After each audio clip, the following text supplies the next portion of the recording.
Welcome to the Swine Nutrition Black Belt Podcast, the latest swine nutrition research digested for you. I'm your host, Clayton Chastain, and today we have with us Dr. Mike Tokach and Ethan Stas. Dr. Tokach is a professor of swine nutrition at Kansas State University, and Ethan is one of his PhD students. So I see you guys have done some work on analyzing the acid binding capacity of some common swine ingredients. So I guess to start, what is acid binding capacity and why is it important to swine nutrition? Acid binding capacity is a measure of how much acid it takes to lower the pH of a feed ingredient. In the case of our studies, we've used the acid binding capacity to a pH of 4, and so how much acid it takes to lower the acid binding capacity or the pH down to a level of 4.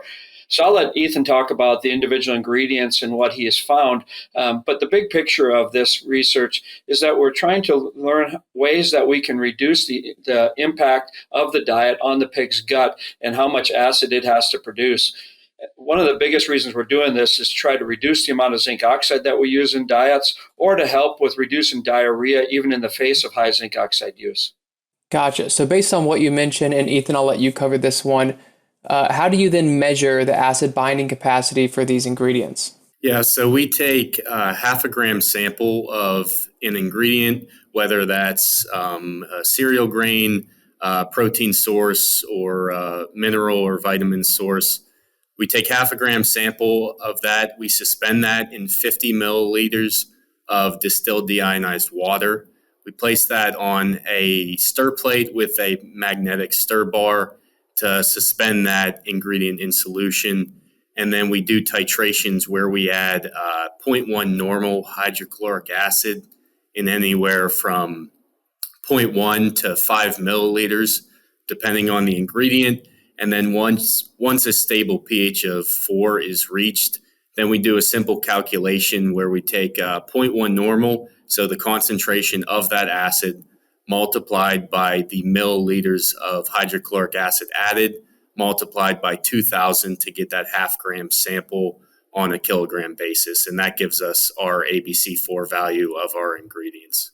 So in measuring these ingredients, because it looks like you guys have measured the acid binding capacity of several ingredients commonly used in the US, how do those compare one another? Do some have significantly different acid binding capacities compared to others? Yep. So the main ingredients that can really affect the acid binding capacity of the complete diet would be ingredients. First off, ingredients such as limestone or calcium sources. Limestone has a very high acid binding capacity. So high levels of limestone or calcium carbonate in the diet is going to result in a high ABC4 of the complete diet. Also, depending on the protein source that gets utilized, that can affect the ABC4 of the diet. Utilizing specialty protein sources as a replacement or partial replacement to soybean meal can affect the ABC4. It can either raise the ABC4 or it can lower the ABC4 depending on what specialty protein source is getting utilized. Also, we found that premixes play a big role as well, depending on the carrier that gets utilized in that premix. That can affect the ABC4 value as well. When we think about lactose sources can affect the ABC4 value of the complete diet, whether it's a whey product or utilizing crystalline lactose. And then obviously also utilizing acidifiers can lower the complete diet's ABC4 value as well. And I think that's one of the things that we've really learned is that you have to be very intentional about what ingredients you choose if you really want to achieve a low acid binding capacity diet.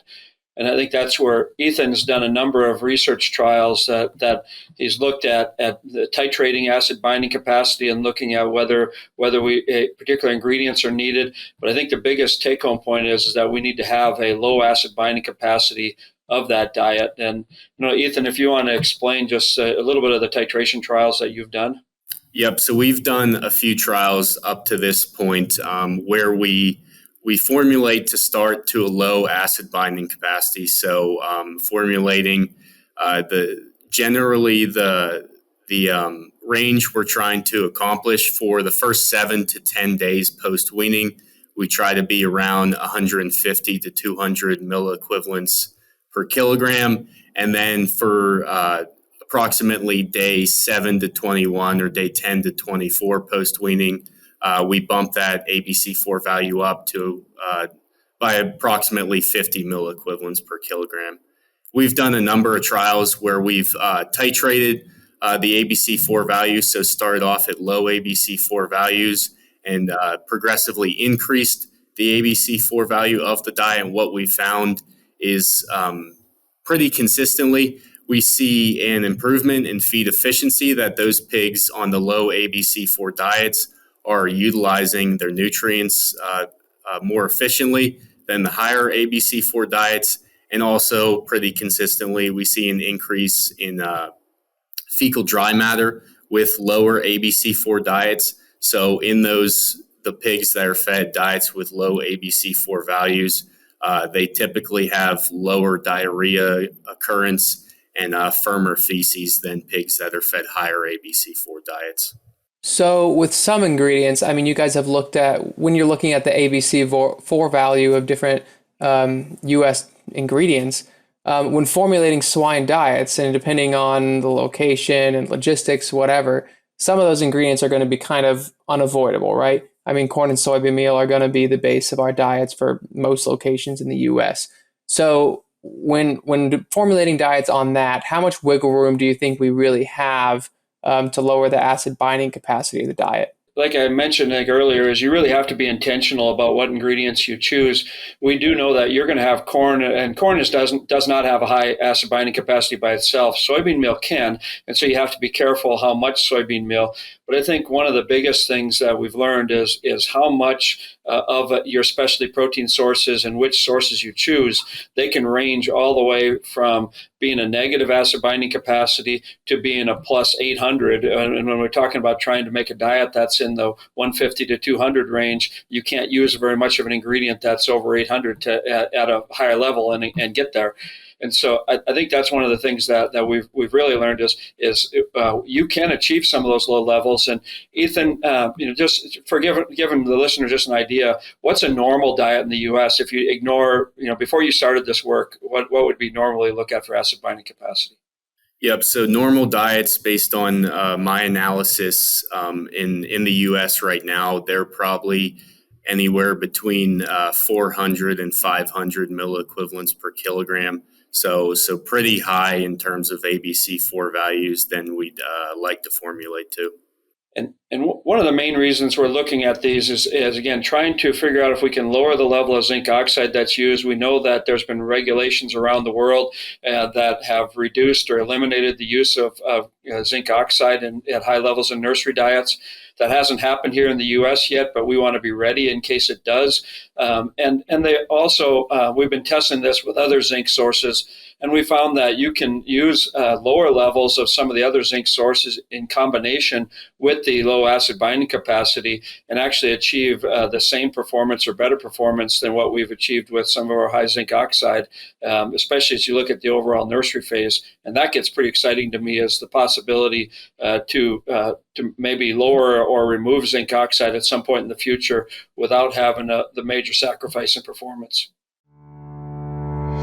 Anneman, international supplier of precision minerals. When most trace minerals are only bioavailable, Anneman trace elements are also active in the digestive tract and permit secure piglets' gut health. Gotcha. So from some of your guys' work I've read, zinc oxide tended to have the highest ABC value of the ingredients that you guys tested, which in turn then indicates a potential for increased pathogen proliferation when you're just looking at the ABC value. But being zinc oxide, obviously, it has intrinsically antimicrobial properties.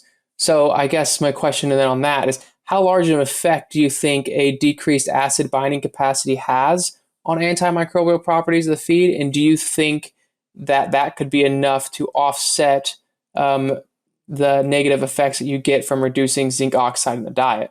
I do want to make sure that we're clear that we're not thinking that acid binding capacity by itself is going to replace zinc oxide, but we do think it's a very important component in a process to try to lower the zinc oxide inclusion or to help the pig, even when you're using zinc oxide. And that's where for me, some of the excitement is that when we have some of these diarrhea issues, even over the top of zinc oxide, producers are asking for solutions and help. And I think acid binding capacity, we've learned that it really does help us reduce the amount of diarrhea that we have in the pigs. Combining it with low crude protein diets, with some of the work that's going on with soluble and insoluble fibers, I think a number of these concepts need to be used together. But our belief is that acid binding capacity is a very important piece of the answer to try to lower the usage and our reliance on zinc oxide.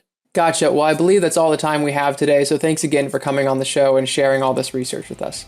Thank you. Yep. And to everyone else, thank you for listening to the Swine Nutrition Black Belt podcast. Please visit us at swinenutritionblackbelt.com and don't forget to subscribe to our podcast channel so you won't miss out on the next episode. See you next week. Hey everyone, we're always searching for the latest and greatest research to share each week. If you have a swine nutrition related research trial and would like to come on the show and share it with us, feel free to email the details about your research to hello@wisenetics.com.